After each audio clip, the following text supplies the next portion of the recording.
Hello and welcome to At the Table series. My name is Pearl Stande and I am the Membership Development and Events Manager for the UK Ghana Chamber of Commerce. Today we are convening the conversation as part of our International Women's Day 2026 campaign at the Table series under the theme Give to Gain. We believe that when women are given a seat at the table, they build longer tables for others. In this session, we are joined by an extraordinary group of women leaders from across the UKGC network.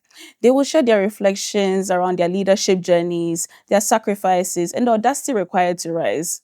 Let my guests introduce themselves. Thank you, Pearl. Hello to my fellow speakers. My name is Ajoba Chiama, and I am the Executive Director at the UK Ghana Chamber of Commerce, and I'm excited to join this conversation Thank you, with my Ajoba. friends. Yes. They're actually my friends. Welcome. Hello, Pearl. My name is Ifwa Edubia Kranting. I'm the managing partner and co-founder of Kranting and Kranting Legal Advisors, a corporate and commercial law firm in Ghana. Welcome, Ifwa. Thank you. And Hi, Pearl. How you doing? good, and you? Good. And nice to be sharing this table with my fellow sisters. I'm Theresa Oparibia Ayiwade. I'm the CEO and co-founder of Charterhouse Productions and the founder of Charterhouse Creative Africa Foundation. Thank you very much. You're all very welcome. So we'll dive right in, but I just want to get one word. Let's reflect on your personal journeys when it comes to your careers. Can each of you give me one word that you can use to describe it, if that is possible? Who wants would to go like to? first? Yeah. Okay, I'll go. For me, one word I'll use to describe my journey is resilience. I'll say resilience because resilience is really needed as an entrepreneur when you embark on your journey, because the what you have as an entrepreneur is a passion and the ideas to provide solutions for a problem, either a problem you've seen or a gap that you've seen exists in the market, or an opportunity that you want to take. And for my journey, the industry in which I operate in, which is the creative industry, what inspired us were the opportunities we saw in the space, the gaps that we saw as opportunities, and stepped into it. And you can imagine, at the time we started our business, what in the field of what we do, event management and all of that, it was a blue ocean. There was nothing much happening in that space. So there was no one you could look at to and learn from. So we just jumped into the water and we had to swim, and we had to learn everything along the way. And it got to a point where anything we needed to do, we had to create the environment to make it happen. So there was a lot of risk taking, and there was a lot of basically you had to build resilience because you jump into the water unknown and you have to be able to withstand anything you discover along the journey. So that was it basically. So it was basically risk taking. Yeah, you said one word. Yes. But it was very difficult to just say one word. There was a lot of risk taking, a lot of gutso, as the Jews say, chutzpah. And there was a lot of that and a lot of resilience. You cannot be an entrepreneur if you're not resilient. You cannot. So I'd say, you ask for one word, I'll say two: chutzpah and resilience. Resilience. Thank you, Theresa. Ifwa. I think my word would be faith. When I first saw or heard the question, I thought about instinct, but it's not really instinct, but more of your faith. And that's because for me, at each step of my journey, the question has been, what next? Right? So before that move to what next, no matter what it is, whether you are changing jobs, you're thinking of a new idea, should I do it or not do it? Is this a great idea or not? It's about looking deep within yourself and that quiet voice that speaks to you. Some people call it your basic instinct, but I call it the faith. And it's based on the belief that I have in God. And it's not just faith in yourself, but it's also even faith in the people around you. So in your support system, you must have faith in the people, for instance, you're leaving your children to. You must have faith in the team that you're working with to know that when you step away, they can do it. And you must have faith in the company you work for or your boss to know that they have your best interest at heart. So apart from faith in God, there's also faith in those other two things. And so faith and instinct, faith will be my word. Thank you, Efua. And Ajoba. I would say evolution, because my journey through life mostly has been one that's not linear. It's been quite meandering. And at every stage, I've had to evolve and pivot.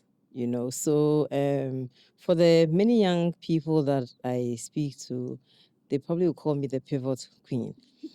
I started my career thinking I would want to be a town planner. So I started working at the Department of Town Planning at the time. It was at the Ministry of Environment. And then pivoted. I don't know how that happened, but perhaps it was because the opportunity presented itself and I ended up working in HR. But even for a short period before that, I actually worked with Teresa in marketing and promotions. Wow. Yeah. So I also had the opportunity to learn at Teresa's feet and ended up in HR.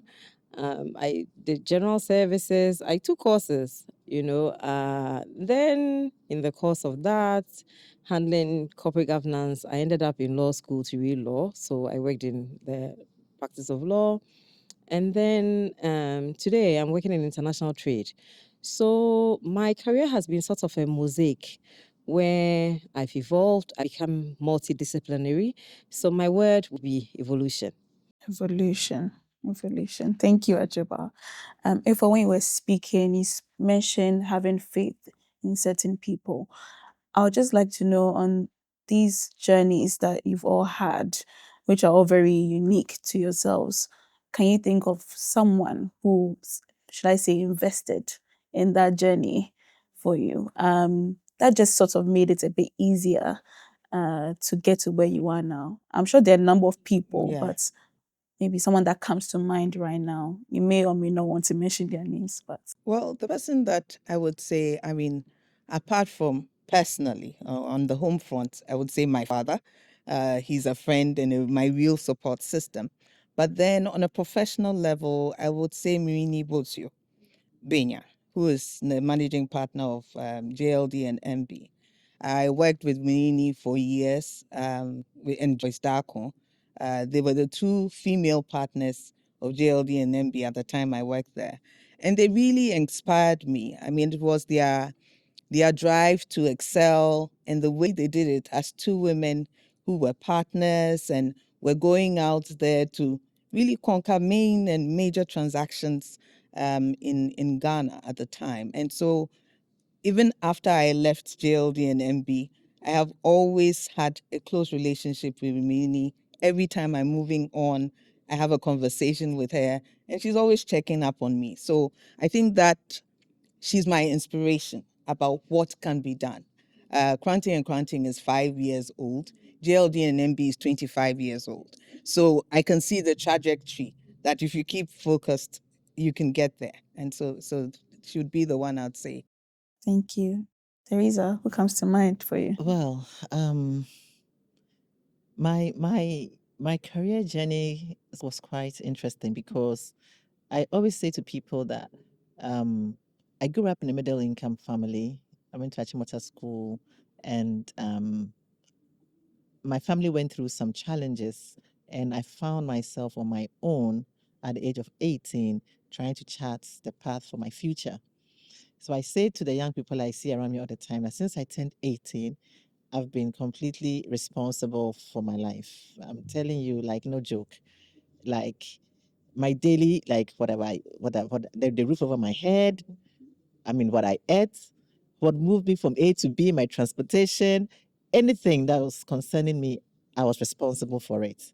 So I grew up fast. At the age of 18, I was independent, completely independent of my parents.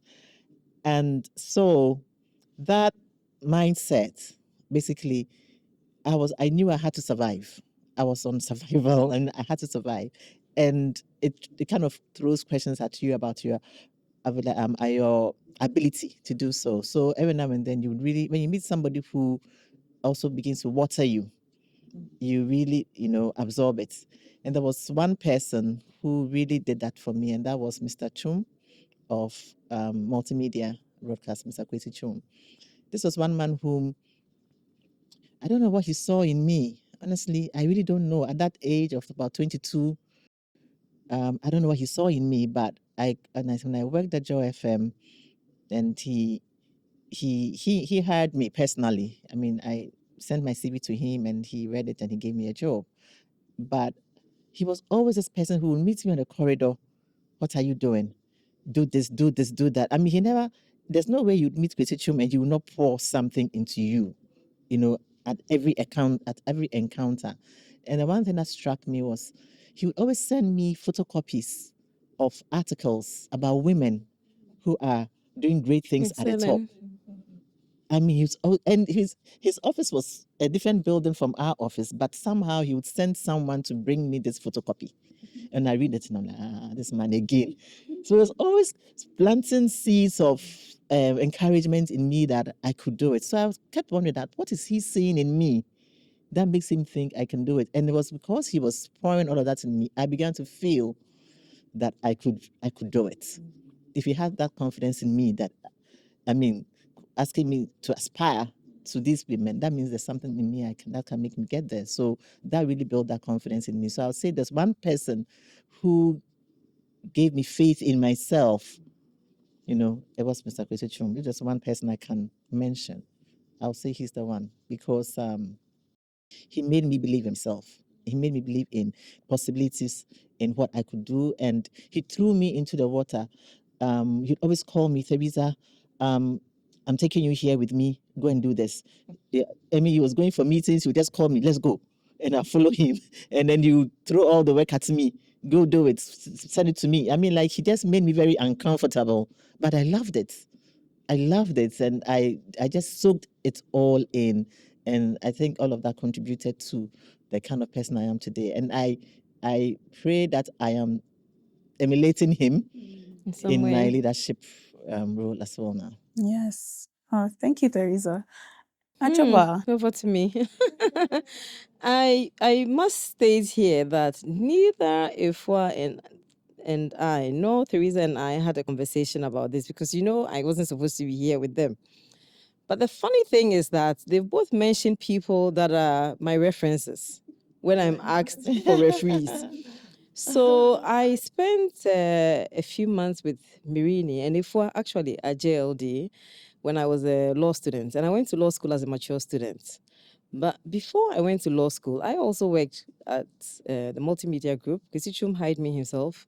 I said earlier on that I was working in town planning, and it's Kwesi Chum that pulled me out of town planning, sent me on an HR course, and made me an HR manager.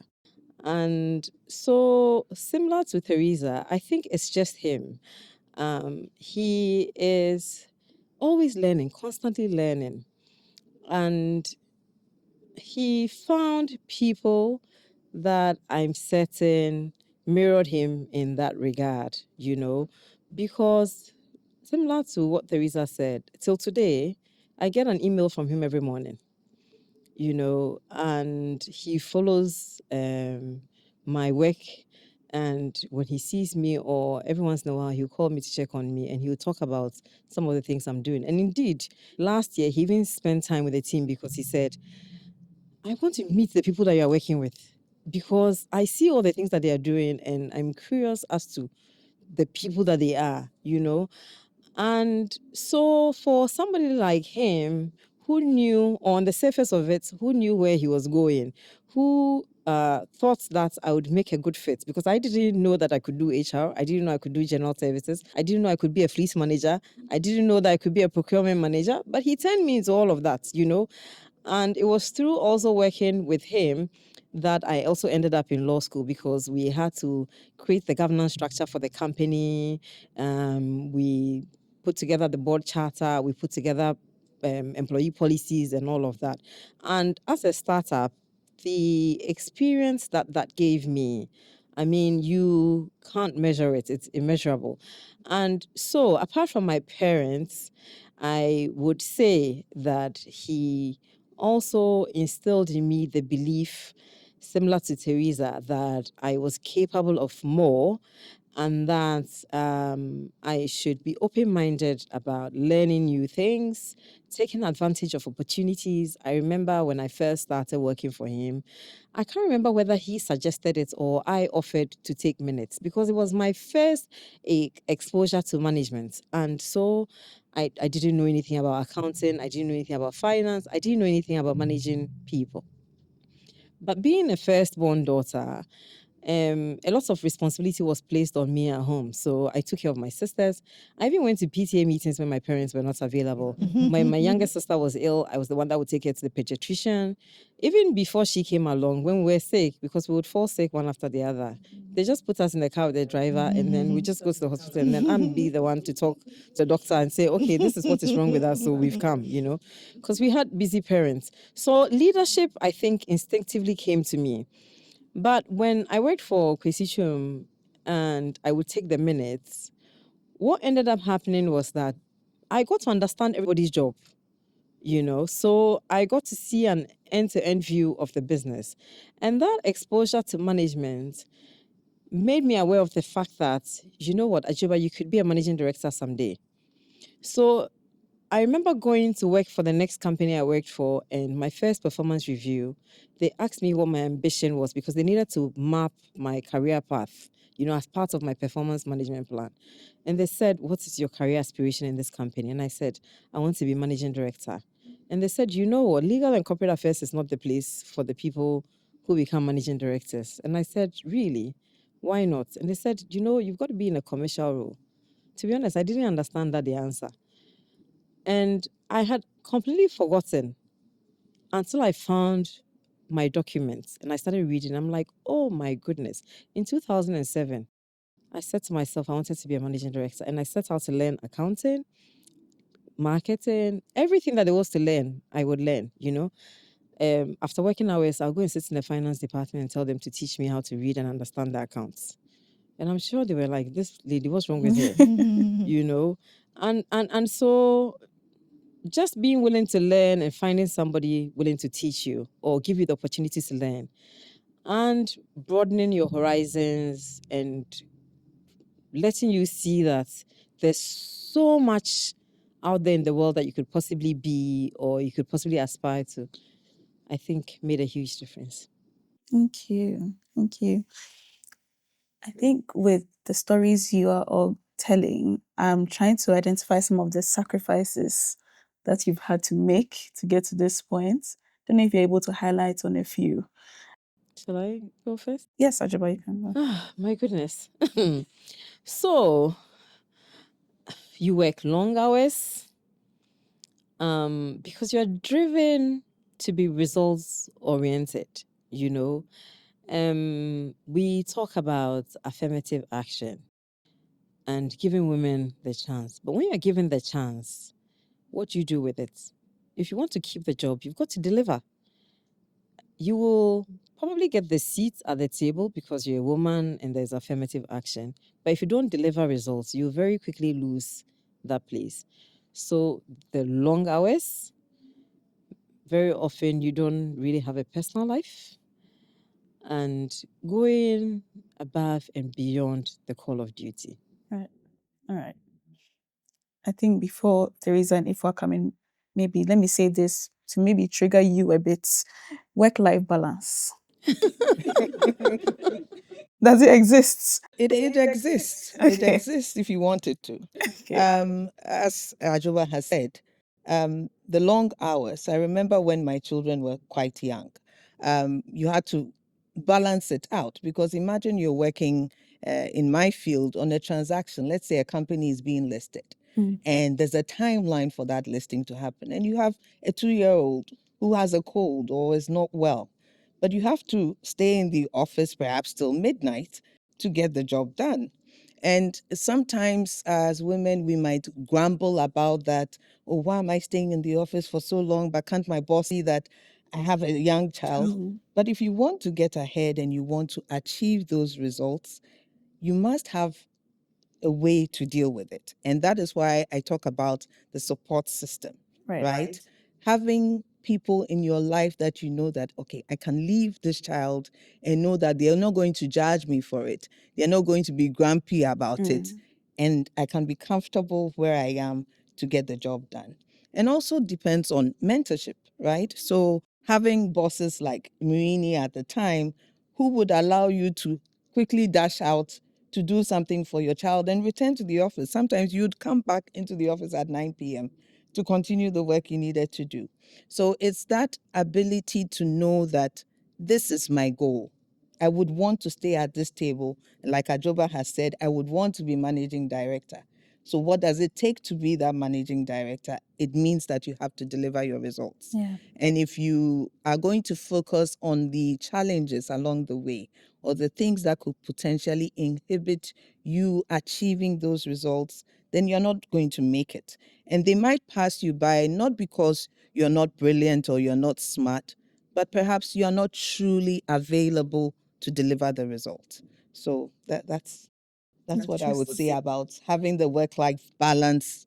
You need to have a life. I mean, for me, I'm somebody who likes to party and have my fun. My team members know that. And so it's a very important aspect of it. Otherwise, you're just going to end up going gray and having a lot of regrets. And Madam, personally, are that's you not how. talking to me? That's beautiful gray hair, Ajoba. Going gray and feeling that you have regrets because you didn't take opportunities. So in the midst of all the hard work that we have to do, you still have to have time for the family life and Yeah. your entertainment. I guess it's to work hard, then you can play hard. Yes, of course. Okay. Teresa. Great. I live my life by two mantras. Whatever your hands find to do, do it with all your might. So when it comes to work, I don't play with my work. But I also believe in work hard, play hard. So I have a knack of creating my fun. I create my own fun. I mean, to me, it's fun. To you, it may not be fun. So I've found a clever way of defining what is fun for myself. And that's the way, and in so doing, I also create my own happiness. And so what I find, what my happy space is very unique to me. And I'm very intentional about creating it and curating it. Yeah. So that's on one side. Now let's talk about sacrificing. Yes. I mean, as an entrepreneur who is building a business, it's about you driving it. And that comes with a lot of sacrifice, time. You're working 24-hour days. I mean, literally trying to move everything forward. And you have a brief from a client. The client gives you a certain time to revert, and you have to drive the team, to make it happen. And at the same time, you have a family you are managing as well. You have a husband you are also managing. So you have to find a way to be this business leader, be this mom, and be the wife as well. And you may not at any point in time be 100% in all those areas. But then what you do is you juggle, and then you weigh based on urgency. Yes. So if at this point in time I have a deadline to meet, then it's 100% work. But what happens? You must find a support system to take care of other things. So what helped me in my career was my mother. My mother was my support system, and then of course reliable house helps and housekeepers to support the running of the household. When my children were very young, I started, teleconsulting, way before this digital age. My mother would carry the kids in the car. They'll go to the hospital, go through all the queuing or whatever, do all the paperwork, and when he's finally in front of the doctor, she'll call me. And then, hello, doctor. Okay, this is what's wrong with my son.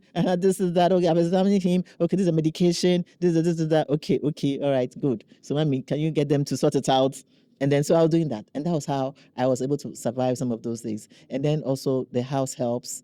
As women, we have to be smart about some of these things.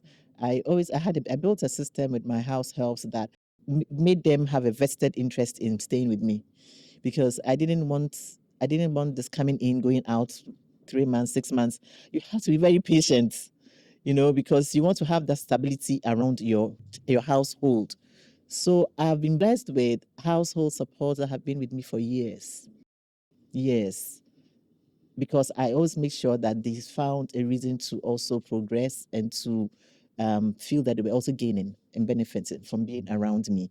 So I've created that balance for the home. So if I'm absent, at least I know there's some balance at home. So, and that gives you peace of mind to also continue to work. And obviously, the sleepless nights. I remember times when my children were doing exams and I had to do the revision with them. I'd wake up at I wake up at 3 a.m. I have a deadline to meet for a client as well. So I wake up at 3 a.m. or 2 a.m., do some office work, then 5 a.m., wake them up, do 1 hour of revision with them, get them ready for school, send them off, and get ready to go to work. Those were sacrifices. I had to sacrifice my sleep. Unfortunately, at this stage in my life, I can't seem to do it. No matter how much I set my alarm to wake up at 2 a.m., 3 a.m., because I have things to do, I'm just not able to, but it must be an age thing. But those were the days. And that's 2, 3 a.m., you have such clarity of mind. Yeah. That's the best time to work. Clarity of mind, everything that you couldn't deal with during the day and all of that, I tell you, by 2, 3 a.m., when you wake up to work, you get the most done. Again, when you stay at work late, when all the noise is gone, you also are able to get a lot of work done. Working late hours and working at early dawn. So sometimes they say you need 8 hours of sleep. You just wonder, when the 24 hours is just not even enough, how can you spare 8 hours of sleep? But what you do in terms of balancing is try to make sure that when you have the opportunity, you really do take time off. So one thing I didn't compromise on was my annual holidays.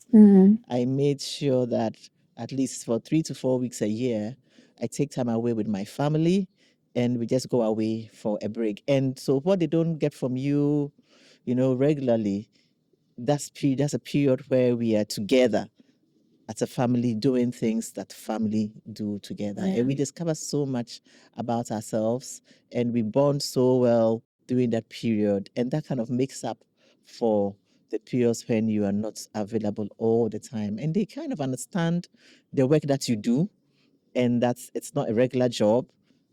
What I do, I always say it requires brain and brawn.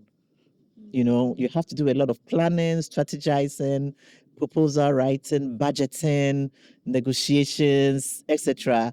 That's a lot of brain work, a lot of creative thinking. And then you now have to go on location to set up, ensure that everything you've planned is being executed just as you planned it. And then during the event, you have to be present from beginning to end to make sure that it's running accordingly. So it's like three levels of 100%, concentration. So by the time you're done, it just takes so much out of you. And they see it and they appreciate it. So when you are available for them, they are also fully present, and I have a rule in my house that when it's family time, no phones. So that we can all concentrate and be present in the moment. And just being intentional about little occasions in life, birthdays, Valentine's Day, just taking time out to just be fully present in those moments, because you know that there's times when you are just not going to be available, as she mentioned. So you make up for it. That's the work-life balance. When you have time, you make sure you make the most of it, or you make time to also relax and make the most of it. One of the ways I relax is I like entertaining. So I just, say, oh, I'm just doing something, pass by the house, let's have a chat, let's have a drink. I love that. And that's one of the ways I relax. Yeah.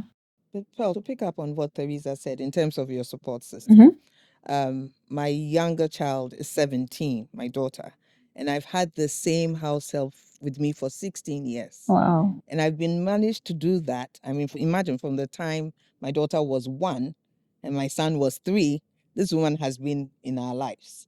And she's not literate. And this is a woman who speaks Fanti to my children and they respond to her in English. And they've lived like this for 16 years. But sometimes we forget that we also need to give other people the opportunity. Make her life comfortable and she'll be there to support you. So that's what I talk about. Still the faith in the people that are your support system, right? Because let's say she decided to leave today. She has delivered off 16 years of her life to enable me achieve my aims. So I'm ever grateful to her. And it's the next person who knows who that is going to be when this woman decides to leave. But we must have the ability to be patient as working mothers and as professionals, not treat people in a manner that doesn't let them stay because we need them in our lives to be able to do those things that we want to go out there and achieve. So that's a key thing for younger people, to be a little bit more patient with the people that help us. And just to add to what she said, what came to mind, this International Women's Day theme is Give to Gain.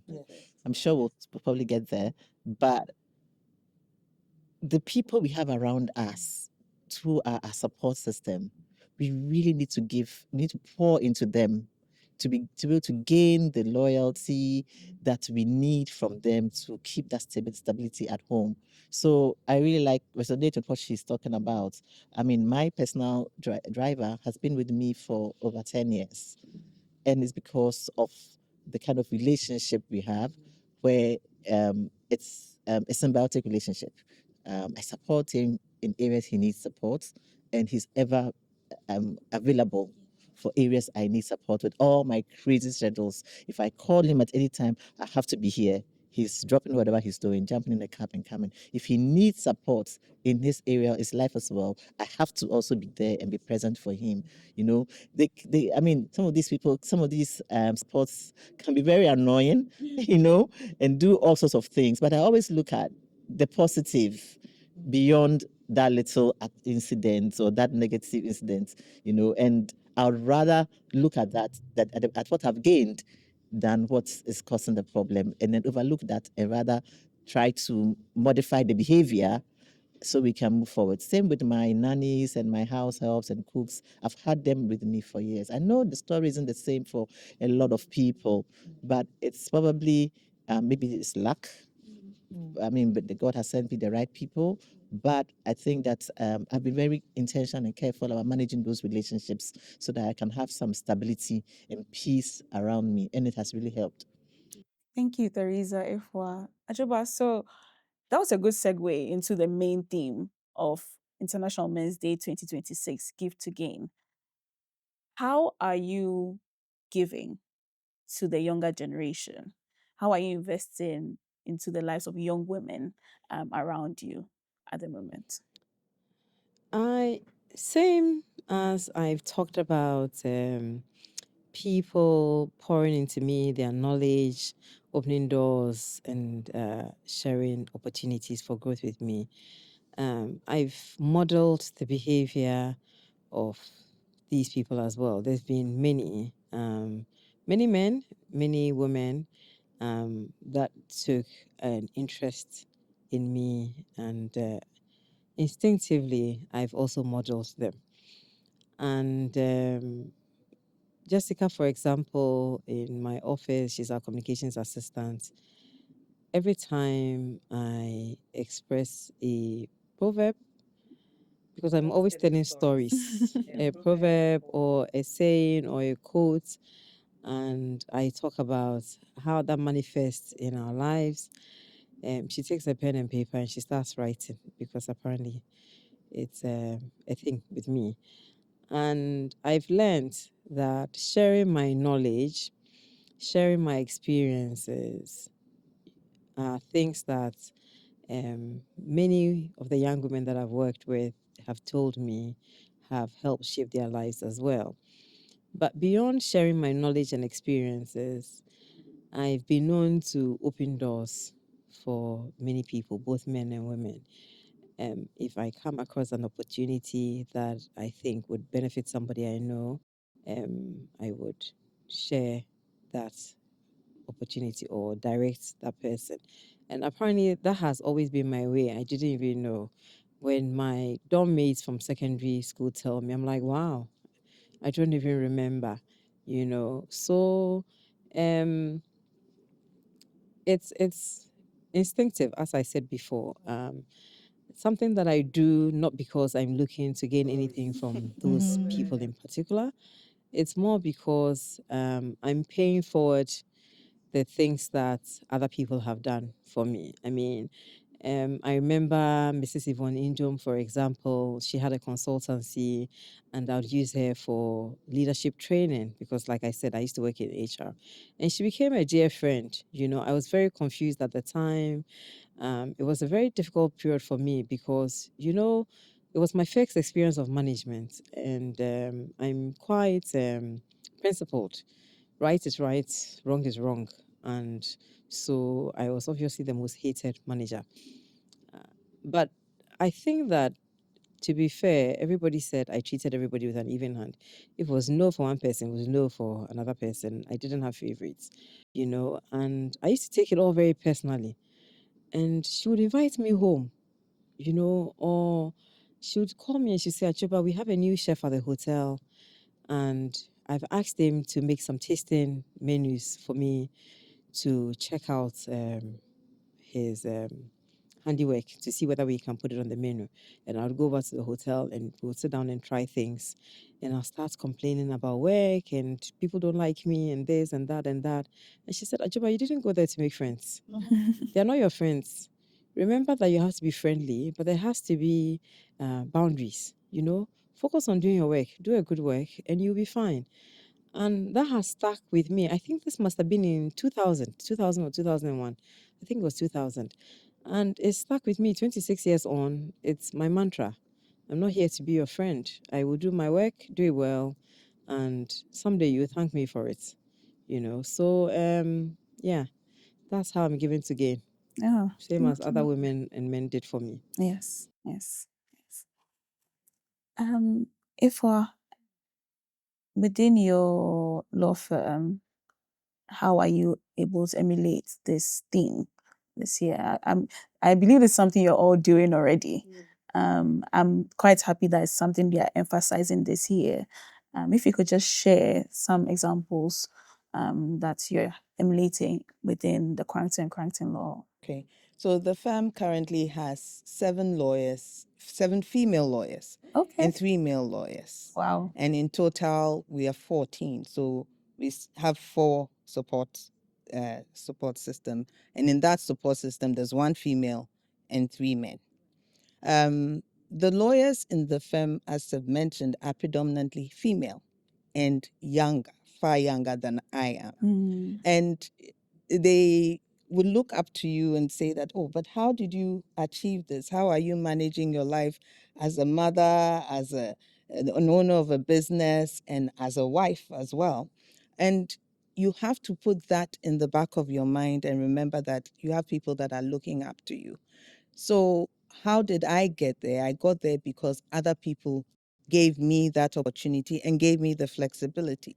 So in our firm, for instance, we have about 7 days in a month that are work from home days. So they alternate. If this week you're off for 2 days in the week working from home, not that you're off work, but you're working from home, the next week you have 1 day working from home. And that balance works significantly for them.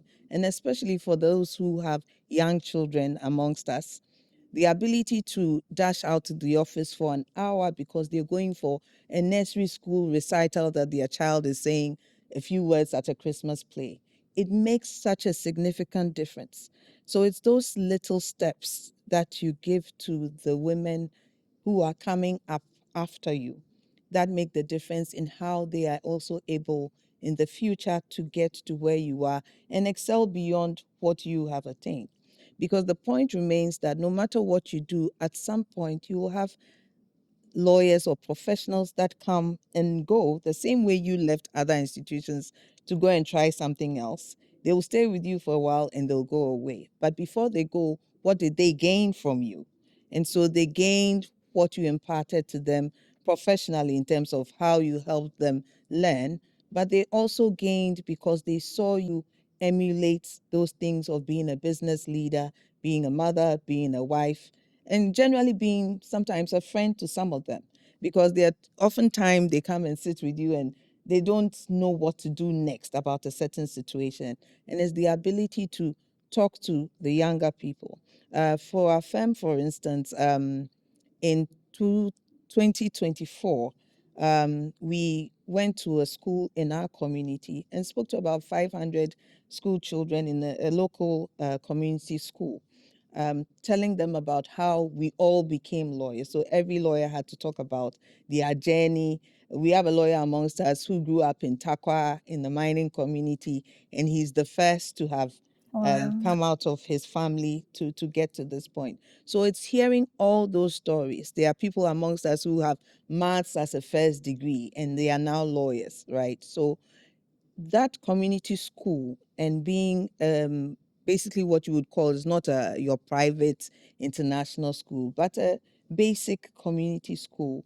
And they appreciated that talk from us lawyers so much that we came there, we spent time with them, we brought them books, and we talked about the profession and how what they could study at school and study when they went to university to get to this point. And as a result of that, the firm won an award in 2025 by the Legal Benchmarking Group, which is the owners of the Legal 500, if you've heard of that international Yes. ranking firm.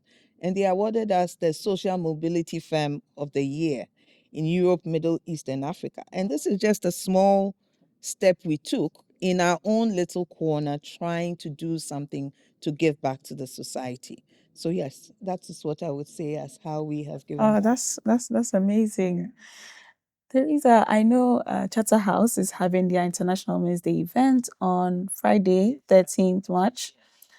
Could you talk a little bit about that and what the main objective is of that event? Okay, so the National Women's Summit was established in 8 years ago. This is the 8th edition, and it was basically established because I realized that women have been on a career path over the years, and just taking a quick look around the market, I saw that we had a lot of top women executives, people who had climbed the ladder and got into the top of their careers, but there was no platform that was bringing them together at that national level in celebration of International Women's Day. So that's when I decided to organize a National Women's Summit that would bring these top women who have accomplished who are accomplished in their careers in close contact with the upcoming generation so that we can bridge the gap. So the National Women's Summit is actually designed to be an intergenerational event that focuses on leadership, empowerment, and mentorship. And our kids are three core pillars: leadership, empowerment, and mentorship. And so we divide the day in three parts, focusing on each of these pillars. So the leadership one is where we have the plenary conversation, and the upcoming one currently we have the deputy chief of staff as our special guest of honor. That's Honorable Nana Oye Bampuado, and giving the keynote speech. And then we have a panel that's having a conversation on women, money, and power. Okay. Because the rationale behind that is that women are at the top of finance in across various sectors. We have in insurance, we have banking, we have investment, we have savings and loans, and you have women all at the top. So their thinking is that if we have all these women at the top of finance industries and companies, why are women still having a difficult accessing funding and Yes. support in areas of finance? So can we bring these women together to have a conversation about how we can use our power as women at this top level to empower more women? And so that's the give to gain, so to speak. Yeah. Use what you have to empower the next generation. So that's a very powerful conversation that we are going to have in the first plenary. After that, we move to the SME section, which is to bring and to have conversations around SME empowerment access to funding SME for SMEs, and that's the second part. And then we have, I think we have a pitch, we have an SME business pitch Oh, okay. competition in there as well for people to submit for funding. So we have Okay, that going on there. yes. And then the last part is our youth forum, which is from 2 to 5. So we've divided the day into 3 parts: leadership, empowerment, and mentorship. Now, this is the most exciting part for me because we are expecting about 1,000 young people for that section, and we have put together amazing speakers. The theme for that section is bankable and scalable. You know, the future is now. So we're telling young people that you don't have to wait to say, when I grow up, I'll be this. Start where you are as young people. And in this digitally enabled society in which we are now, young people are very powerful. Yes. So start where you are with what you have. And we have role models like Gwen Jima. She's the CEO of Hair Center and the Hips Africa beauty show. And then we have Hamat Montia, who Okay. has been trending recently.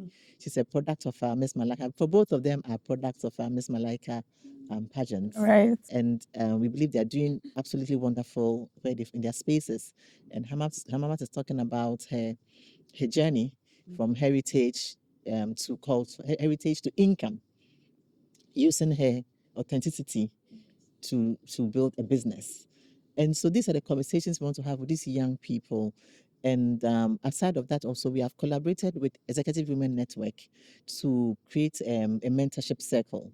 So we are doing speed mentoring. We have about 30 mentors who are coming together on that day, and our aim is to mentor at least 300 young people in the course of the day. And we have 10 mentees assigned to each mentor, and they have, like, it's a speed mentoring cycle. So it's really going to be interesting. But we want we want them to pour into these young people. I've always said that even if one person's life is set on the right course just by a positive interaction, I think we've done our job. So can you imagine 1 person to 300 to 600, the scale at which we want to really impact onto these young people? There's a feeling that executive women are hidden from the young ones because we don't play on social media as much. You know, we are not seen as much on social media. So they are emulating what they see. Their mentors are the personalities they see on social media. And so there's a disconnect between them. There's a disconnect. They have a sense of reality, which is not real, you know, but that's the perception they have. And so we need to be seen more. And so these are the kinds of opportunities that we are creating we create platforms to achieve different kinds of objectives. But this National Women's Summit platform is actually to bridge the intergenerational gap and to promote mentorship. So this theme, Give to Gain, really, really sits is in line with what we are already doing as National Women's Summit. And this year we are really dialing it up to that level. So that's what I'm doing in terms of Give to Gain at a large scale. But on a personal scale, I have young ladies who walk up to me, and what I always say to them is, if you're really interested in learning from me, come and do internship.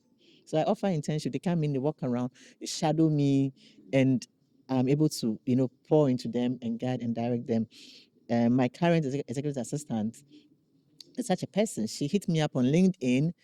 Not only did she hit me up on LinkedIn, she attended some programs I was attending,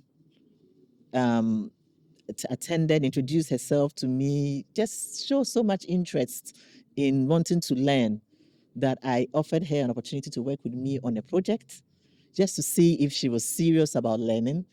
And she really just threw her whole self in. And when my EA left, I offered her the opportunity, and she's my current EA. So this is somebody who I am a stranger I met.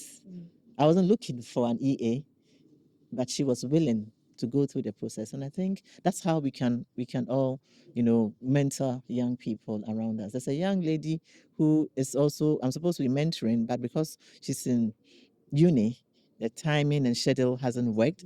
So I reached out to him. I said, listen, we can't have this. We have to approach it differently. Just come and hang out when you're on holidays. Just come and hang out the system. And when you are in the system and we see you every day, we can point to you as we go along. And that's one of the ways I do that. Wow, that's really good. Thank you, Teresa. So we are wrapping up. Ajoba, any final words for anyone watching or listening? I think before I let you come in, from what you said, Teresa, I'll say everybody should make sure they are shooting their shots on LinkedIn. You don't know, you don't know when your destiny helper will actually respond to you. Yes, yes. I I was think about to something. say you're going to be inundated with more LinkedIn inbox. Oh no, Yes. I mean, I Of think course, I why think that not? I mean no, I mean as many as you want. I mean Yeah. you just schedule you, but it's at the end of the day, it's also dependent on you, the individual, and what you seek to gain from a mentor. It's never financial. It's never financial. It's more about personal development. So let's set that right first. We are not here as mentors to solve your family problems or your financial problems. We are here to guide you with real life experience so that you can your path to glory will be shorter and quicker than ours, because why reinvent the wheel when we can say to you, no, don't go this way, do it this way, because from experience, if you do this, these are the consequences. I mean, who wouldn't want that? I wish that I had probably a business mentor when I started my business. I talked about my career, the mentorship I had from Mr. Kwesichum during my career. But as a business entrepreneur, I didn't really have an entrepreneur who guided me. So I had to learn everything, failing forward, as I say. But now a young person doing business can walk up to me and I have so much to share. Before I answer the question, I want to add to what Teresa has just said that, you know, it doesn't need to be formal. And Pearl and I have had this conversation a few times where I've said that for me, when I look back on my life journey, I realized that I learned from people, but it was never a very formal structure, So there are people like Margaret Barton Setre, Mrs. Gertrude Chum, Mr. Gedilaye. There are people that I've learned so much from, but there was no formal structure or system. I had a managing director called Greg Metcalf once. I always tell him that he's a great teacher. I've had colleagues, Akaturi Anua, my friends. I've talked about Teresa, Ifua, Santi. She works in HR. She's my HR guide. Every time I have an HR problem, Santi must hear about it and give me guidance because she works in HR. I have Victoria who works in risk. I have Gertrude who works in banking. So there's no formal structure, the Shika Kolache, I would go to her and say, oh, I have this problem and I'm thinking about addressing it this way. And I'm not sure, but I'm also considering this option. What do you think? And she always has words of counsel for me, And so maybe because I also grew up in a home full of more women than men, instinctively that has panned out also in the people I surround myself with. So all these women are strong women. Every step on the journey through life, I've always had these women that I would fall on them for counsel. So you don't have to have a formal mentor-mentee relationship with somebody to still be able to learn from them. Just observing their lives, how they manage their lives, how they manage their careers. Even when they fail, you observe and you learn from that experience to know that, okay, don't do this, don't follow that path. But something that came up, I can't remember why I saw it. I must have seen it on Instagram because I live on Instagram. Last week about choices, that whatever choice you make in life, it would not be easy, it would not be linear. you would certainly encounter bumps.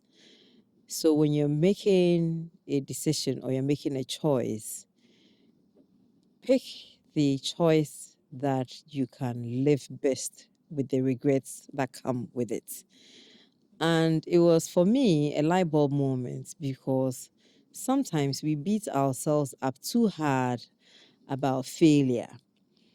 And so my parting message would be, don't be afraid to fail, because life is full of choices. If you go left, there would be a bump along the way, or two or more. If you go right, similarly, you may encounter bumps. And so I have learned to either skip over those bumps or walk around them, but I never stop.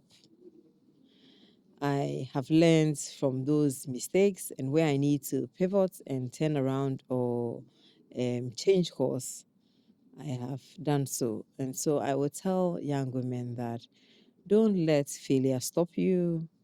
Learn from that failure. And as Teresa said, feel forward. Just keep on going. You may change your path, but don't change your objective. Either expand it or just carry on, and success will surely be yours. Thank you. Okay. Ifwa, any parting words as we're wrapping up? Mine would be know your worth. Know your worth, know who you are. Starting off from imagine the young lady who has just finished her national service or who has just left university and gone into whichever institution. At that point, you don't have that much work experience. But what do you have? You have perhaps that debate team that you were the secretary to. That is some experience you gathered, right? So know that, okay, if I know nothing at all in this business I've started my service in, at least I know how to take minutes. I know how to work in a team. Hone in on that skill that you have. Now, if you fast forward and you are in the next level of the business, you are trying to, perhaps like Ajoba had mentioned, you are in HR and perhaps you want to be the MD. What do you need to do next?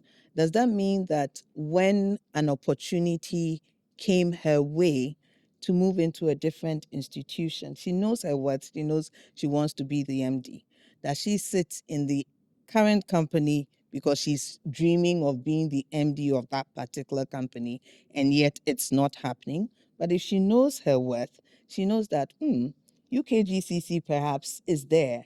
I would like to be the MD. I will take this opportunity. So if you know who you are and you know that at any given point in time you have something to give, it makes it easier for you to pivot and to take a decision to move on. Because you know that whatever it is, I know who I am, and I know that if it's for another 1 year or 2 years, if the time comes, I'll be able to move on, whether it's staying in the same profession or totally moving differently along to something else. And I'll use my mother as an example. My mother, apparently, when she finished her A levels from Yasantua, she wanted to go to Legon and read law. A cousin of hers somehow back then approached and said, "Oh, they are giving people a scholarship to go and do nursing in Scotland." And she says, "Yes, yes, I'll go to Scotland." She stopped university. She didn't go into university, and she got on a ship and went to Scotland and became a nurse. And she became a midwife. So when I was born, or my early years, my mother was a nurse. Then I went to kindergarten, and my mother was selling meat pies and donuts and cookies. Then suddenly I saw my mother starting sewing with a sewing machine in our dining room. And she started to make napkins and tablecloths. Next thing, my mother had a shop in Circle, and she was selling fabrics and sewing curtains and laying carpets. When I was in secondary school, my mother would drive from Accra to Koforidua and back to go and hang curtains in somebody's house. And suddenly she had machines in the back of the house where she had workers who were sewing curtains, bed sheets, laying carpets, and she had a business. And then suddenly my father was made an ambassador and left Ghana. And she went with him. And next thing I knew, she was the International Women's President in Beijing. You know, she kept moving on. And then she comes back to Ghana, and now she's doing rentals, chairs and tables and stuff. My mother is somebody who never stops. And so if I go to her house in the middle of a working day, her first comment is, Adeon Kwejuma, what are you doing here at this time? So she's always telling you to move on. My mother always says that there's nothing like you're a woman and you have nothing to do. There is something you can do. So the point is, know your worth. Know that if this is impossible at this time, perhaps whatever skill that I have, I can use it to do something else. So that will be my Beautiful. comment. There is any parting words? Okay. One thing that I thank God for is that helped me in my journey is personal clarity. I was very early in life able to understand that I was the master of my own destiny. And my destiny was between myself and God, you know, and nobody else. I told myself very early, I didn't come from the kind of family that had uncles and all those people that you could go to help or support you. So I just didn't, first of all, I didn't think we had that kind of family. And so I just knew that just for this life is between me and God. You know, that was my attitude. So a lot of prayer between me and God is my best friend. You know that, you put me here. I didn't put myself here. You have a plan for me. So, oh yeah, let's go. Let's get on the journey.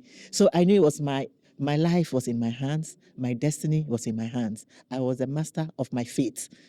No one is deciding it and defining it for me. And once I had that in my head, I now ask myself, what is the kind of life I want to live? What is my vision? What do I want to do? It was driven more about what is the life I want to live. And that I painted that vision. I want to live in a big house. I want to be able to travel the world. I want to be able to do this and do that. So I painted this beautiful picture of the life I wanted to live. So how do I get there? Yes. So then I began to think, so that was, if I want to get there, and I have to make it work. It's all about me making it work. So I'd always had this mindset of, as you guys, you young people say, standing on business. I stood on business. Yes. So wherever I went to work, what am I here to do? Why have I gotten up, taken my bag, and said, bye-bye, I'm going to work? And then I come to work. What is the work to be done? What is expected from me? Can I know? Can I do it? Or I cannot be there and I'm not engaged. I have so much to offer. I believed in, like you said, my value, that I had so much to offer. I had so much potential. What is there to do? So I was the one who would actually go and look for work. And so it baffles me when I see young people come to work and walk around and I'm like, hey, you spent money on transport. You came to work. What have you done? At the end of the day, you've paid your bag and you've gone home. What did I do? What did I achieve? That sense of even personal achievement. I was able to do this and this and that. Let me tell you something that really made me believe in myself, if I should say. When I was at Joy FM, we for the first time, we as sales executives, we had to meet our targets. And so you had to come up with ideas how to reach that target. So for me, what I decided to do one day was I said, okay, let's create a technology week. This was in the early days when computers and things were really coming out. So I decided that to help me meet my target, I would create a technology week. And then I'll go and look for companies in that space and let them pay to be part of the technology week. So that was my strategy. And so I put it together, went out, did the proposal, designed it, went out, sold it, and got them all on board. And then we ran it successfully. And at the end of it all, my boss says, give me a report. And I'm like, okay, I haven't done a report before. And those days, there was no Google or anything for you to go and research anything about doing a report.